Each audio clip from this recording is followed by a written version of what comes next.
Hi, everybody, friends and lovers of good old rock music. This is Scott Muni. Welcome to the world of rock. In our time ahead, we will be listening to our featured album, which is, of course, a great classic, David Bowie's The Rise and Fall of Ziggy Stardust and the Spiders from Mars. We'll check out Aerosmith, Then and Now, a rock collage of a great old Chuck Berry song. And our special guest and co-host this week will be Geddy Lee of Rush. Okay, Tom Sawyer. Hi, this is Scott Muni on the World of Rock, and our special guest and co-host this week is the very talented Geddy Lee. Welcome, buddy. I mean, we're going to have some fun this hour. Yeah, thanks very much. Nice to be here. Talk about some music. As a matter of fact, to Rush aficionados, we have a brand new album, A Show of Hands, which I think is it the third live album? Yes, absolutely correct. The third one. We keep doing it. I don't know why. Well, I think it's a pretty obvious reason. Rush's music is, to the people who love the sound of Rush live is, I guess, absolutely vital. Because, and I really shouldn't say that because I'm not sure that it isn't just as good when I play a Rush cut that it's studio versus live. But the enthusiasm that people have from following you on tour, I mean, they love the live. Well, there's no question that most of our reputation has been built as a touring band. And you're right to a large degree that a live album does represent that side of us that has been largely responsible for our popularity, I think. Most bands don't take that. I mean, they usually do a live album when the group is inactive, and they said, okay, well, let's put together some of the better stuff that we've done and outstanding things live while we wait to do a studio album. Yeah, I guess we have a slightly different attitude in that way. For us, because touring is so important, and because now we have 12 or 13 or 14 albums. I can't even remember how many we have. But we have a large volume of material. After about 4 albums, like every 4 albums or so, we start realizing that there's some songs that are probably going to be lost on the next tour because we'll have a whole influx of even more material from the next studio album that we'll be doing. So before some songs disappear, we like to record them and keep them as sort of a historical memento for our fans and for ourselves as a way of gauging our progression as performing musicians, a way of being able to compare how we've grown from the last live album, which we did, I guess, about 4 or 5 years ago. So it's a time marker for our fans and probably for us as well. Now, have you culled some specifics from the tours, what you people felt were, things that really, everybody wanted? Well, majority is again featured of the last 4 albums. The majority of the album is material that is new since the last live album, basically. And I guess that represents to us our more recent period of writing, and stylistically it shows kind of the growth of ourselves on stage. But there are a couple of songs that are throwbacks from before that, songs like Closer to the Heart that we've been playing for years and years and years, which is a song that just keeps growing, And it sure does. It's got me into it right away. Well, it's a good piece for us because it keeps changing, and it sort of represents us in a way, the fact that we keep changing. And so the material really is mostly recent, but there are a couple of exceptions. Geddy Lee, let me ask you a question about the album now, the live album. I understand that film was also done on a number of locations, and that maybe there's a project in the future, not just for our ears, but for our eyes and ears. Is that true? Yeah, that's very true.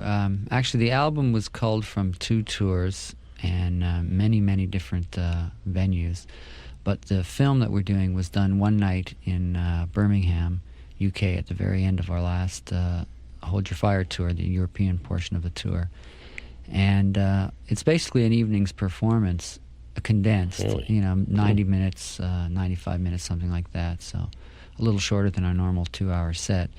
So it's a little different from the live album in the sense that the live album is it's a compilation of different tracks from different venues, from different tours, so compiled over the years.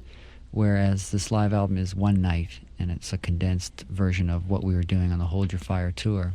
The classic sound of Rush has gathered fans all over America, so it's appropriate that you, Geddy Lee, are our special guest and co-host on the World of Rock.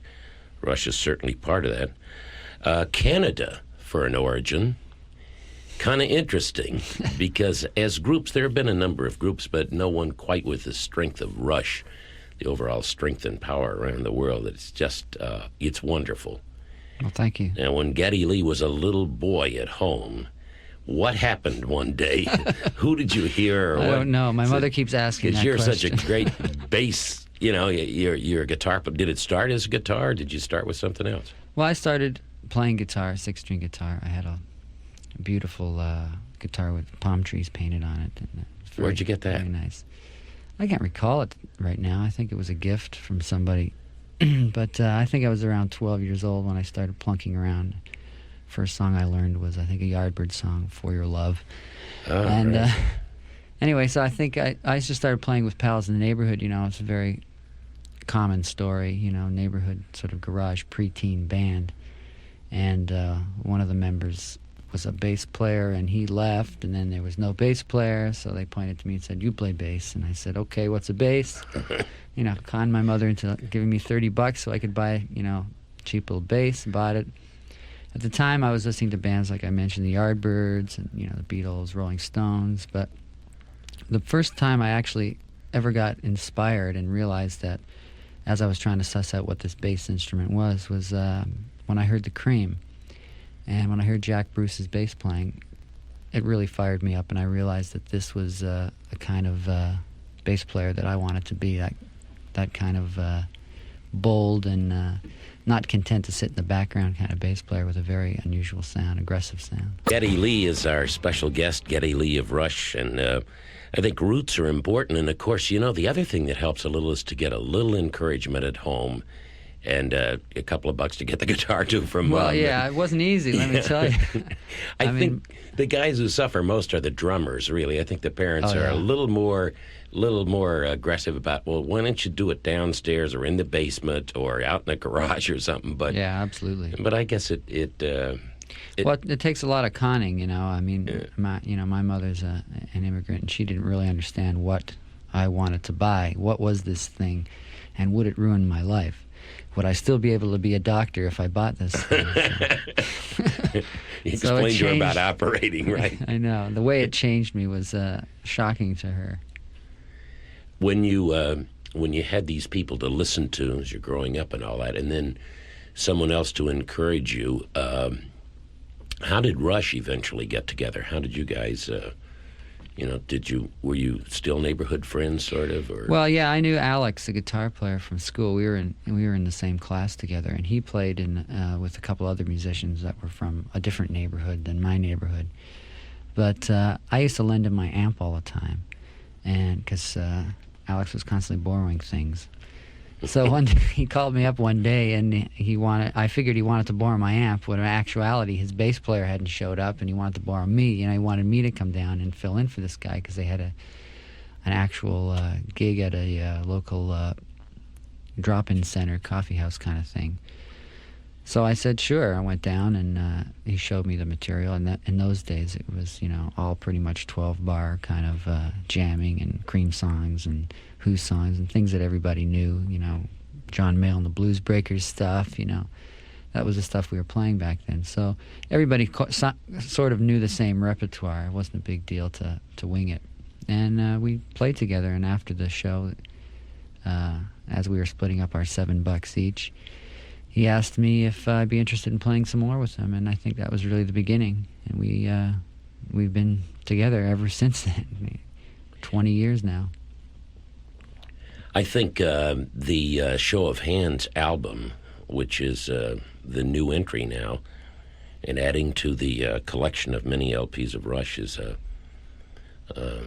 a must for the aficionados, the people who love your sound, because it is, again, as you mentioned, live, and as long as you're here, Let's talk a little about, we can tie in the film, which I guess is going to be available probably as an entire concert than the one you did in Birmingham, but not Alabama.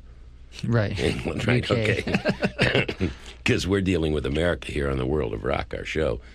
But is there a particular cut, we mentioned Closer to the Heart. Is there something there that has a little story involved, something happened in the concert or anything? And you get to play DJ. Well, I was really actually very pleased to have the opportunity to do Red Sector A for this live album for a lot of reasons. But number one, that was one of the songs that when we finished making the album, we felt a little disappointed in some way. Like we didn't quite capture the spirit that the song needed to capture. And having the opportunity, and the other good thing about a live album is being given the opportunity to give these songs sort of a second chance. And as much as we did like the original version, I think we've bettered it with the live album. I think there's a feel and there's a particular kind of magic that we captured during the performance. And sometimes it takes playing those songs on stage for a little while before they really gel. And sometimes you record something and it has the spontaneity of being immediately written and immediately put on tape. But sometimes playing a song for a couple of tours gives it a new kind of feeling and a little bit more of a mature approach to it. Welcome back to the World of Rock. Our special guest and co-host this week is Geddy Lee of Rush. A couple of winners in the new Rush album, the live album, their third, as a matter of fact, and folks love Rush live. So that leads me to the next question for our wonderful guest and co-host, Geddy Lee. How about a tour? Is there one in the drawing boards right now? You're a touring band. Yeah, no, we are. Actually, we're not going to tour this live album, unfortunately. And the reasoning behind it is we've sort of been on a very strict schedule since about 1973 of making records and following them immediately with tours and record touring. And I think we're at the stage now where we feel that we need to have a bit of a breather, a bit of a rest where we can explore other things in our lives other than being in Rush. It's been a long project. It's all felt actually like one project. So it's nice to have the opportunity to take a live album and use it as sort of to buy us some time, to give us a little breathing space so that we don't have an immediate deadline hanging over our heads. Now, having said that, we immediately plan our next project, which is to start writing the next studio album, and that's something we want to do early in the new year so that we can have a record finished hopefully by the summertime. So we've been able to buy some breathing space, and at the same time I think we'll be using it to be a little fresher when we start writing the next studio album. Well, I think that is good news because to your fans and to the people who love Rush, and we all do, then that's a good sign because it gives everyone a chance to do fresh stuff, to do new material, and then look forward to later in 1989, that album, and then the old stage shoes get all in shape, right. Get the sneakers ready, and off you go. I think it is healthy, as you mentioned. I think it's almost a necessity now that a group does take time to get off individually and do some writing and some thinking and take a break. I think it's very important for us, and we realize that because we've been around for a long time, we're sort of creatures of schedule, and it's very hard to break away from those things. But there is a burnout factor, and we don't want to break up. We want to be a band and want to be a creative band for as long as we possibly can.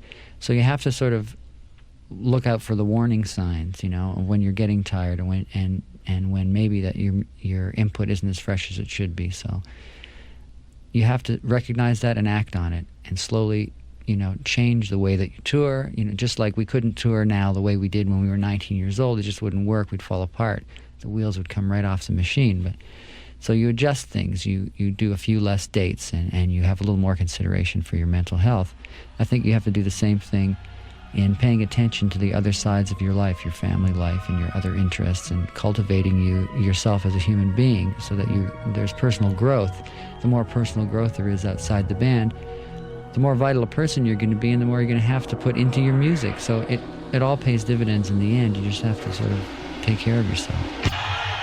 Our special guest and co-host on the World of Rock is Geddy Lee of Rush, and Geddy had mentioned that right now the group is in one of those times to take a break, which is a very healthy thing to do, and go home and do some writing, do some creating, get ready for a new studio album, so that now we have the new album, show of hands, a lot of hands and a lot of applause from a live album, and so that's healthy, Geddy. That's a good idea. And actually, see, everybody can now listen to this album and say, I'm at a Rush concert. That's right. Even though I won't be able to go for a while because... Right. Yeah, it's redundant to tour a live album. Right, yeah. So that's actually, it's good news for us because we have the product, we have the sound to hear, and the fact that you guys recognize...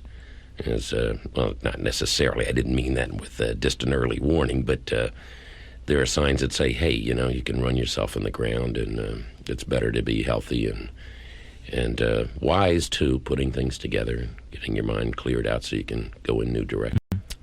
So I'm proud of you guys. I think your heritage,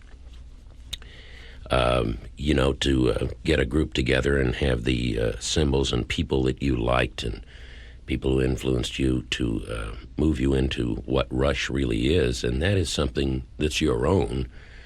The roots that we all own are from all those great people. That's right. It's fun. You ever go back home and listen to some old records every now and then? Do you listen to anything old? Or how about new people? Do you have somebody new you like?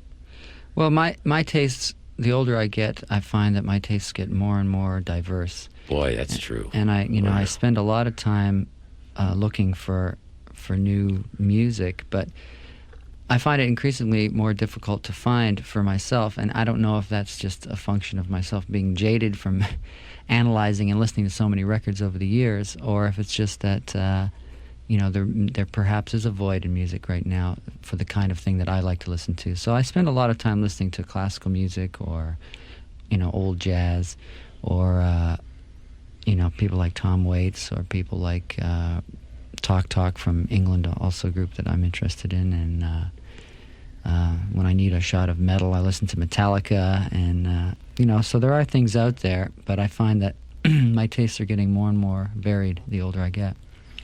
Well, I found that true, too, but an adventuresome mind, that happens, and I think it's real healthy. I like so many things, but I think you hit the nail on the head, Geddy, when you said that there's not as much as there used to be. I mean... Well, it seems to have gone into many different tributaries. I mean, when I first started, and when our records started coming out, there was rock, and there was kind of a progressive rock, and then that was sort of it.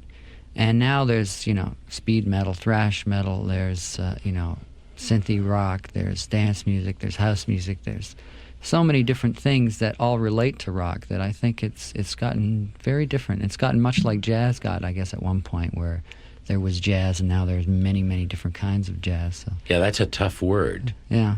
You know, when you start to discuss jazz with someone and you see what name they arrive at, or names of people they consider jazz, or folk rock has had a recent revival. I mean, it's all sort of, but there isn't as much. I think, you know, in the late 60s and early 70s, there was so much around that you really, your ears were full all the time. I don't think there's as many people involved right now. That's probably what you're talking about. And if you're looking for progressive hard rock things, bands like Led Zeppelin, The Who turned into Yes, you know, Ourselves and whatnot, Kansas, bands like that. You know, where do you find that kind of music now? It's very hard to find. Rush is a band, and Geddy Lee, it's wonderful having you here as a co-host and guest DJ, talking to your friends all over America and playing good music. I think we should tell the folks that though Rush is not necessarily a band that deals with singles, that there is an advance of this album that we've been talking about and playing, and maybe you wouldn't mind being a guest disc jockey to talk about the single. Sure, single, well, quote unquote. The single or track that I guess is going to be released is Marathon, which is a song that I'm particularly proud of, because that was a major achievement for us to reproduce on stage. When we first recorded that album in the studio, it was the first album that we'd done with Peter Collins, and he was sort of nudging us in a slightly different direction production-wise, and we'd never used an orchestra on a track before. And he was just convinced that it would be a wonderful addition to the song, and he was trying to get us to look at the song in the production sense as what's best for this song. Let's step outside of the Rush, quote, way of recording. Maybe we can do something that will make the song longer lasting and serve the song better. So we'd always wanted to try it, and we were a little hesitant at first, but I think we finally said, oh, heck, if we don't like it, we'll just erase it.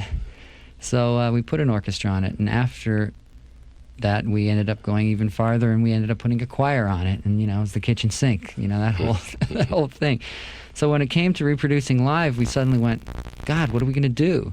How can we reproduce this live? Because it was always the most important thing that we don't go overboard on records, because we wouldn't want to disappoint our fans live with a live version. So I have a fellow that I work with in Canada who does a lot of my keyboard programming, and he was convinced that anything we did on record we could reproduce with the use of modern technology, and he was absolutely right. And he put a very complex system of sampling and sequencers together so that we could pull that song off, and we actually did pull the song off, complete with orchestral arrangement and choir arrangement and the whole deal, all triggered by these 3 little people on stage. So I'm quite proud of the fact that came out so well, especially on the live album. I think it's a very good version of it, and I'm very pleased that it all worked with the help of technology. Our guest and special co-host on the World of Rock is the very talented Geddy Lee. Geddy, you've won so many awards and so forth as Bass Player of the Year, Bass Player Extraordinaire, and everything. I guess you collect those things and keep them at home in a little room. Yeah, I keep them in a corner, but it's always a compliment, and I think it's probably the most gratifying part of what we do is to be recognized as a player in your field, as opposed to being rewarded with gold records for sales. There's something about recognition from other musicians that I think means more to someone, because you remember how you felt back in that little basement when you were 13, 14 years old and first picking up the instrument, and all the people that you admired. And so you find yourself going full circle, and you really can't believe that you actually accomplished all those things, and that you're still able to do it, and you've derived a living from doing something that you love to do. So I think those awards are always very special. Well, I think the most current one was interesting, too, because it was a thing that was done nationwide by listeners, and it was on Election Day. Now, there was a lot of press about the election for president, and that probably not even 50% of the people would be voting because they were very bored and so forth and so on. So there was this whole thing that went on, and it was done by telephone, voting for different categories, different instruments, vocalists, groups, et cetera, but you won bass player by far across the country with the accumulated telephones, and I didn't know you knew about that. No, that's the first I've heard of it. Yeah, well, actually. You got it. You got it. Great. And basses, there's a lot of bass players around, as you know, so that's another new one. But it was done on Election Day. No kidding. By folks who, where I guess they had gone to vote or not, or whatever they had decided to do. But on that particular day, every hour, there was a different category, and you voted during that hour by telephone all over America at all the different stations, and you... well, isn't that wonderful? Yeah, I thought you'd like to know that. That's very gratifying. Yeah. So you got in office. I got in office on Election Day. On that fateful day. Mr. Bassman. Hey, write that down. We could use a song. It's been a lot of fun, and so let's tell everybody that the new album will replace a tour for the moment, and that you can hear Rush live and a show of hands and a lot of great stuff. And then I think you said it best. You guys are taking a break to get new material ready for later in 1989, a studio album, something new from Rush, and that will be healthy and good for us all to look forward to. And then maybe after you do the studio album, then you guys will get the equipment together. Yeah, and we'll go out and bang it out again. Yeah, and you'll probably be ready. Yeah, I think so. Yeah. Geddy Lee, it's been wonderful talking to you. It's our guest here on the World of Rock, and thank you for filling everybody in on what's happening with Rush. It's been a real pleasure sitting in with you here. I've enjoyed it. Thank you for having me.